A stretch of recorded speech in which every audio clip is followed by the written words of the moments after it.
Hello dear student, संकल्प classes Mahoba में आपका स्वागत है। आज हम लोग पढ़ेंगे ब्रायोफाइटा। ये क्लास 11th का बायोलॉजी का एक इम्पॉर्टेंट टॉपिक है। ओके, ब्रायोफाइटा जो है वो भ्रूण बनाने वाले पौधे एम्ब्रियोफाइटा का सबसे साधारण और प्रीमिटिव समूह है। क्लियर? ये पौधे छोटे होते हैं और सर्वव्यापी होते हैं। कैसे होते हैं? छोटे और सर्वव्यापी होते हैं। इनमें संवहन ऊतक नहीं होता, इनमें वैस्कुलर बंडल नहीं बनते और इनमें क्या होता है, नर जननांग को पुंधानी और मादा जननांग को स्त्रीधानी कहते हैं। अब जो नर जननांग और मादा जननांग है, ये दोनों कैसे होते हैं? ये दोनों बहुकोशिकीय होते हैं। कैसे होते हैं? बहुकोशिकीय होते हैं। अब जो जो इनके ये बने हैं ऑर्गन, जैसे ये इनका एक ऑर्गन है, इसके चारों तरफ एक लेयर बन जाती, उस लेयर को ही क्या कहते? चोलक या जैकेट। क्या कहते? इनके चारों तरफ एक लेयर बन जाती, उस लेयर को ही क्या कहते? चोलक या जैकेट कहते हैं।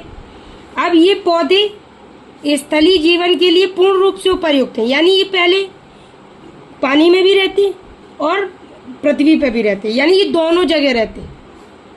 ये केवल इनके जननांग, मतलब ये पानी में रहते पूर्ण, तो क्या होता है जब ये पृथ्वी पे आए तो इनका जो पानी है उस ऑर्गन में, उस पानी का वेपराइजेशन हो जाता है, यानी बाष्पीकरण हो जाता। और बाष्पीकरण होने की वजह से ज्यादा अगर बाष्पीकरण हो गया तो वो प्लांट्स की डेथ हो जाएगी। ये उनके ना होने का भी एक कारण है। तो फिर लेकिन इनका जो निषेचन है, निषेचन के लिए ये इन्हें पानी की आवश्यकता होती है। क्या होती है? यानी ये इनका लाइफ मेनली कहाँ होगा? पानी में। थोड़े मतलब ये पृथ्वी पे आए तो रह सकते थे, बाष्पीकरण ज्यादा हो रहा तो इनका सर्वाइवल कम था, लेकिन निषेचन के लिए इन्हें मेनली क्या चाहिए? पानी। अब जो पानी में भी रहे और पृथ्वी पे भी रहे तो ऐसे को क्या कहेंगे? उभयचर। तो इन्हीं ब्रायोफाइटा को पादप जगत का उभयचर कहा जाता है। ये वेरी इंपॉर्टेंट क्वेश्चन है कि पादप जगत का उभयचर किसे कहा जाता? ब्रायोफाइटा को। किसको कहा जाता? पादप जगत का उभयचर किन्हें कहते? ब्रायोफाइटा को। अब भारतीय ब्रायोफाइटा विज्ञान के जनक कौन है? Professor SR Kashyap. कौन है? भारतीय ब्रायोफाइटा विज्ञान के जनक कौन है? Professor SR Kashyap. कौन है? प्रोफेसर SR कश्यप है। ओके, अब देखें, ब्रायोफाइटा के अधिकतर पौधे तो स्थलीय हैं।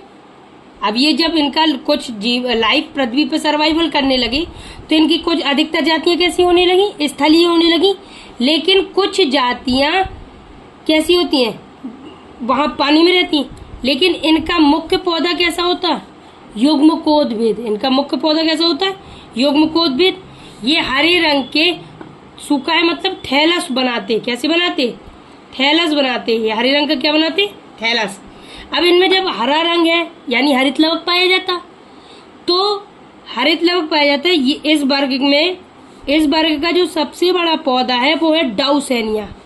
ब्रायोफाइटा जगत का सबसे बड़ा पौधा कौन सा है? डाउसेनिया। ये लगभग 40 से 50 सेंटीमीटर लंबा होता है। क्या होता है? 40 से 50 सेंटीमीटर लंबा होता है। और ब्रायोफाइटा वर्ग का सबसे छोटा पौधा का है? कौन सा है? जुप्सिस अर्जेंटेटा। कौन सा है? जुप्सिस अर्जेंटेटा। वो इस वर्ग का सबसे छोटा पादप है। सबसे बड़ा ब्रायोफाइटा कौन सा है? डाउसेनिया। सबसे छोटा कौन सा है? जुप्सिस अर्जेंटेटा। क्लियर? अब देखें, इनमें जड़ तना संपत्ति समूह है। तो केवल जो इनके जो मूलावास हैं, जो जड़ जैसी होती, तो ये तो तुम भी जानते कि ये कैसी होंगे? इनमें ये हरी नहीं होती, ये भूरे रंग की होती है ना। मूलावास कैसे होते? भूरे रंग के होते हैं। तो केवल इन मूलावासों को छोड़कर पूरा भाग किसका बना होगा? हरित लवक का। किसका बना होगा इनका पूरा प्लांट? हरित लवक का। इसीलिए हरित लवक ज्यादा होने की वजह से ये कैसे होंगे? ये स्वपोषी या आत्मपोषी होंगे। कैसे होंगे? ये स्वपोषी या आत्मपोषी होंगे। क्लियर? लेकिन अपवाद हर जगह होते, तो जो नियम को फॉलो नहीं करते उन्हें हम क्या कहते हैं? ये अपवाद है। तो इस ब्रायोफाइटा जगत के भी अपवाद है।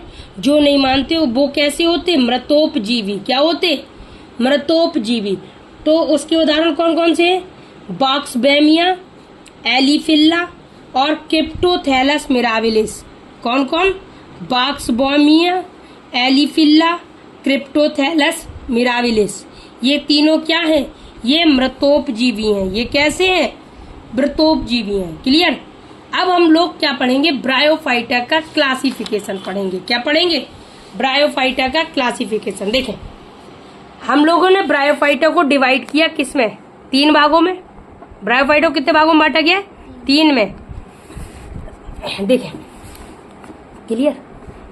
हेपेटिकोप्सिडा, एंथ्रोप्टोप्सिडा और ब्रायोप्सिडा। कौन कौन से 3 क्लास है? हेपेटिकोप्सिडा, एंथोसिरोप्टोप्सिडा, ब्रायोप्सिडा। क्लियर। जो हेपेटिकोप्सिडा है, इस वर्ग के पौधों को क्या कहते हैं? लीवरवर्ट। तो अगर ऑप्शनल में पूछे कि लीवरवर्ट किन क्लास के पौधों को कहते हैं, तो हेपेटिकोप्सिडा के प्लांट्स को क्या कहते हैं? लीवरवर्ट्स। और एंथोसिरोप्टोसिडा को क्या कहते हैं? हॉर्नवर्ट। सॉरी क्या कहते हैं? हॉर्नवर्ट।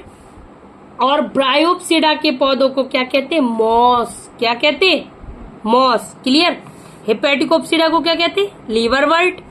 एंथ्रोप्सिडा को क्या कहते हैं? हॉर्नवर्ट। और ब्रायोप्सिडा को क्या कहते हैं? मॉस। अब देखें, हेपेटिकोप्सिडा में क्या होता है? ये तना, पत्ती और मूलांग में बटे होंगे। हेपेटिकोप्सिडा के जो प्लांट्स होंगे वो किस में बटे होंगे? तना, पत्ती और मूलांग में विभाजित रहते हैं। जो एंथ्रोप्सिडा के प्लांट्स है वो उनका शरीर हरे, चपटे और पृष्ठधारी सूकाय के रूप में रहता है। यानी ये थैलस जैसा बनाते हैं। ऐसा क्या बनाते? ये थैलस बनाते। क्या बनाते? थैलस। अब ये देखें, इनमें क्या है? इनका ये मेन इंपॉर्टेंट कैरेक्टर है कि ये प्रोटोनीमा बनाते। क्या बनाते? ये ब्रायोप्सिडा के जो प्लांट्स हैं वो क्या बनाते? प्रोटोनीमा बनाते। अब इनमें देखें, इनमें क्या होता कि ब्रायोफाइटा में कैप्सूल बनता।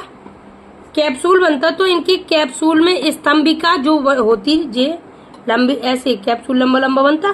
तो जी इसमें क्या होता कि स्तंभिका होती लंबी लंबी। तो इसमें जो हेपेटिकोप्सिडा के प्लांट्स है उनमें क्या होता कि वो होती नहीं है, कैप्सूल में स्तंभिका अनुपस्थित होती। और एंथ्रोप्सिडा में क्या होता? स्तंभिका छोटी होती, वो उपस्थित होती। और ब्रायोप्सिडा में क्या होता? इसमें पूरा मतलब कैप्सूल कंप्लीट पाया जाता है। ये तीनों क्लासों का क्या हो गया? डिवाइड। तो ये तीनों क्लासों का डिवाइडेशन है। ब्रायोफाइट्स है जिनके डायग्राम हम देख सकते। ये क्या है? ये रिक्सिया है। ये क्या है? रिक्सिया है। ये लेज्यूनिया है। और ये पेलिया है। और ये मार्केंसिया है। ये ये क्या है? एंथोसिरोस है। और ये पॉलीट्राइकम, ये बारबूला। क्या है ये? बारबूला। ये कुछ इम्पोर्टेंट ब्रायोफाइट्स के डायग्राम्स है। एनसीईआरटी में मार्केंसिया का बहुत अच्छे से डायग्राम दिया। तो हम लोग एक अलग से क्लास पढ़ेंगे जिसमें केवल ब्रायोफाइटा को एनसीईआरटी से कंप्लीट करेंगे। और ब्रायोफाइटा को हम थोड़ा थोड़ा पढ़ेंगे। तो अगले क्लास में हम रिप्रोडक्शन कंप्लीट करेंगे। Thank you for watching me.